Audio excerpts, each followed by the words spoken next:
Serial मन अति सुंदर में यहाँ पे जो बाबा है वह बांध देता है दोनों भाइयों और रानी को और कहता है चलो मैं पूजा शुरू करता हूँ और दिव्यम और राधिका की शादी करा दूंगा।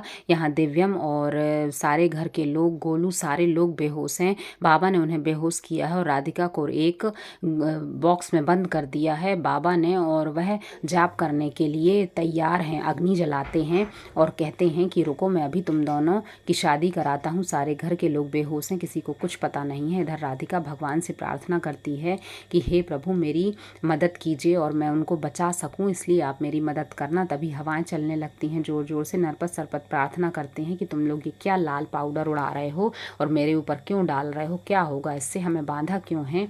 तो बाबा कहता है बांधा है क्योंकि हम तुम्हें इसलिए यहाँ लेकर आए हैं और इतने दिनों से इसलिए फंसाया था कि तुम दोनों की ही बलि देनी है। जो बलि प्रथा बुरी है, नहीं होनी चाहिए, उसका हम यहाँ पर पालन करेंगे और तुम हमें रोक नहीं सकते। और उसी का बाबा को सजा देने के लिए देवी माता अपनी शक्ति लगा देती हैं और जोर जोर से हवाएं चलने लगती हैं। तभी बाबा कहता है कि कोई नहीं उठेगा तुम्हें बचाने के लिए। राधिका हाथ पैर मारती है बार बार कि खुल जाए बॉक्स का गेट, और उसे दिव्यम की याद आती है। कहती है किसी भी तरह मुझे दिव्यम जी और सारे घर के लोगों को बचाना है।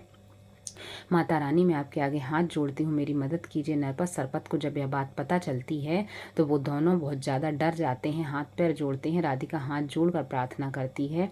जैसे ही वह माला उठाता है और दोनों को पहनाने लगता है तो उसे याद आता है कि ये क्या कर रहा है, हमसे गलती हो गई। बाबा ने तो हमें फंसा लिया, कह रहा था हम तुम्हारा साथ देंगे और हमको ही ये परेशान कर रहा है, अब हमें कौन बचाएगा। और इधर पे नरपत सरपत कहते हैं कि ये हमारे कर्मों की सज़ा है, जो हमने राधिका के साथ किया है तो हमें मिल रहा।